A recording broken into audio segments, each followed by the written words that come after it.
Mastering the first 10 seconds, how the OODA Loop keeps you alive. When you enter a room, the first 10 seconds decide everything. Those 10 seconds determine whether you're ahead of danger, behind it, or completely blindsided. And most people walk into new places with zero intention, zero awareness, and zero plan. Today, I'm going to show you how to use the OODA Loop, the same decision-making framework we used in law enforcement, to understand your environment, spot the danger before it forms, and make better decisions under stress. Once you master this, you'll never see the world the same way again. I'm Steve Mazzagatti, retired New Jersey State Trooper, former paramedic, firearms instructor, and author of Defend Confidently. So what is the OODA Loop? The OODA Loop was created by one of the most brilliant tactical minds in American history, Colonel John Boyd, a U.S. Air Force fighter pilot. OODA is an acronym for Observe, Orient, Decide, Act. It's the process your brain uses to take in information, make sense of it, choose a response, and execute that response. Now here's the part almost everyone gets wrong. The OODA Loop isn't about being fast, it's about being accurate. If your mind is focused on the wrong things, if you're observing the wrong people or misreading the environment, then your decisions will be wrong and your actions will follow. This is why orientation is the most important part of the entire loop, and we're going to dig into that in a moment. I go deeper into the OODA Loop in my book, Defend Confidently, because it's one of the most powerful tools I teach for situational awareness and concealed carry. When I served as a state trooper, the OODA Loop wasn't academic. It was survival.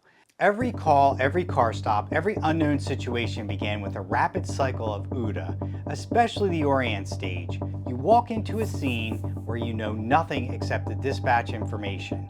Now it's on you to figure out who can hurt you, who needs help, what's normal here, what's wrong here, and what matters right now.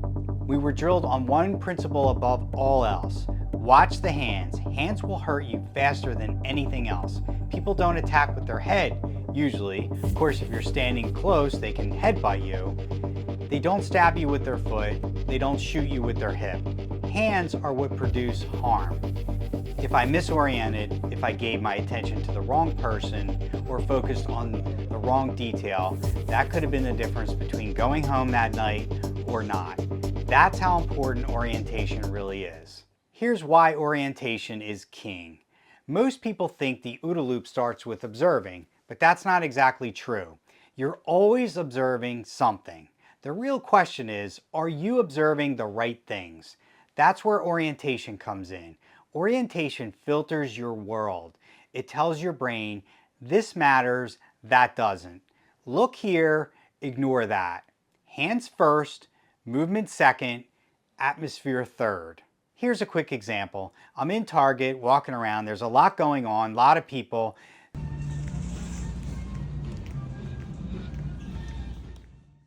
Employees working, stocking the shelves, people, shoppers. I happen to notice in my peripheral vision and hear what seems like a mom and her kids coming down my aisle. I may not immediately look at them because I know, at least I'm pretty sure, they are not a threat. So my focus does not have to be with them. I don't have to stop what I'm doing and immediately say, oh, who's this coming down the aisle? I may glance at them at some point, but in my quick assessment, based off my training and experience, they're most likely not a threat to me and don't matter so much at that moment. Without orientation, your brain gives equal weight to everything. The decor, the music, the number of people, the colors of the chairs, and now you're overwhelmed. It's like the classic deer in headlights. That's how people freeze.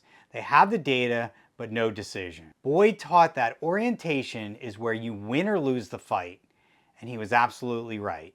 Here's one of the simplest ways to apply the OODA Loop in everyday life, whether you carry a firearm or not. When you enter a room or area, do these 3 things in the first 10 seconds. Number 1, look for the exits. Number 2, identify whether the atmosphere matches the baseline. Number 3, identify the people who matter. Let's talk about number 1. This is Survival 101, looking for the exits, but most people never do it. Where can you escape? Where can you move to cover? I did a whole video on cover versus concealment. The link is in the description if you haven't seen it. How quickly can you change position if you need to? This is your OODA Loop foundation. Without this, every decision later becomes harder. Number 2, what's normal for this place? A quiet coffee shop, loud gym, busy supermarket. Once you understand normal, you can spot not normal. And anomalies are where danger begins. This comes straight from the orient phase. And number 3, identify the people who matter and watch their hands. This is your law enforcement advantage applied to civilian life. Who stands out? Who's acting strangely? Who's scanning instead of shopping? Who's walking too close? And always, what are their hands doing? Hands tell the truth. Hands reveal intent. Hands give you time. This is how you get ahead of danger instead of reacting to it. That's why when police are talking to someone from a car stop or an investigative inquiry, if you happen to put your hands in your pockets, like a lot of people do casually or when they're nervous, they'll usually ask you to take your hands out of your pocket because obviously you could easily pull out a gun, a knife, taser, or some other kind of weapon. Hands can and will hurt you. For my concealed carriers, if you carry concealed, the OODA Loop gives you a massive advantage. Criminals see open carriers as threats or targets. They don't see concealed carriers at all. That gives you extra time in the observe and orient phases. Extra time means better decisions. Better decisions mean you act with intention, not panic. But the responsibility is higher. You must use the OODA Loop to avoid situations where you're forced to draw. You must use it to identify danger early, move early, and create distance early.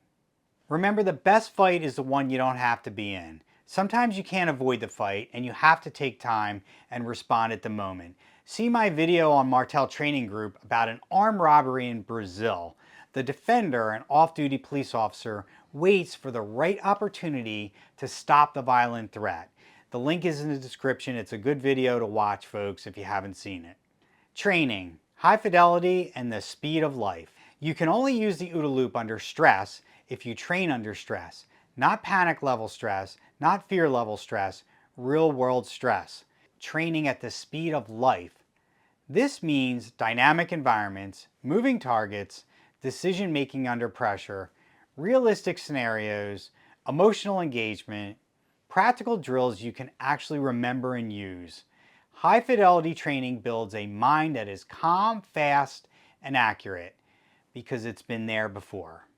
If you want to stay safe, protect your family, and avoid being caught in the headlights, start by mastering the first 10 seconds of every environment you enter. Observe what matters, orient to the things that deserve your attention, decide quickly, act with intention. I break this down step by step in my book, Defend Confidently, and I'll continue expanding on these principles here on this channel. If you found this helpful, subscribe for more real-world safety training built on experience, not theory. Be on the lookout for the next videos in this series, folks. But in the meantime, stay safe, stay aware, and I'll see you in the next video.